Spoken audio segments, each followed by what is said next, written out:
So, ayan na nga, ready na nga si Mila Green para mag-rampa papuntang Macau. Sobrang aga kong nagising at maulan-ulan pa kaya nakapayong ang lola nyo papunta sa bus stop. Maghintay tayo ng bus, dalawang minibus pa ang aking sasakyan hanggang makaabot ako sa MTR station. Ayan, ang MTR station. Nasa Chingy station po ako. Diyan ako maghihintay ng aking mga makakasama papuntang Macau. So, ayan na nga, nagkita-kita na kami sa loob ng MTR. Ayan na, ating mga kasama yung iba. Susunod pa, 5 pa lang muna kami. Ayan, ngiti-ngiti lang. At habang on the way kami papunta sa Sunny Bay Station ng MTR, ayan, nakikita natin yan, ang mahabang tulay na dadaanan namin papuntang Macau.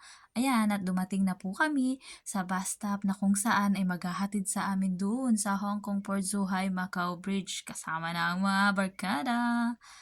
Ayan, may kulang pa kami isa, parating na siya. Konting-konti na lang. So, ayan o, ready na kami para sumakay ng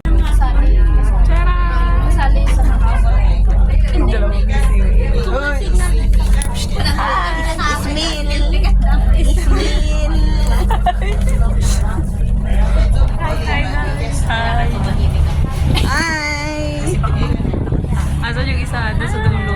Ayun o, yung may ano. Simto. Kung hindi ka ngawas. Ayun o.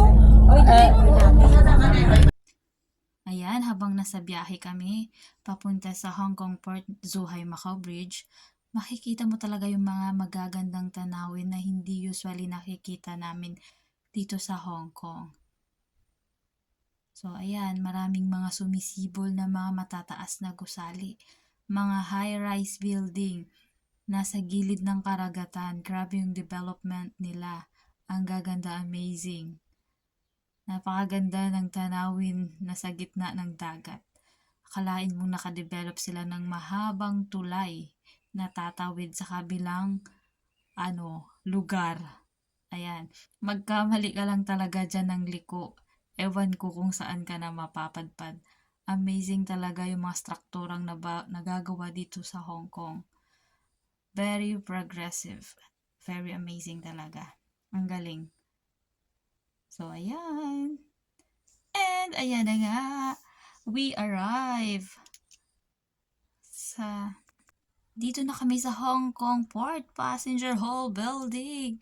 So, ayan. Bago tayo makatawid dyan, take note sa mga kapwa ko OFW na andito sa Hong Kong. Huwag kalimutan ang passport.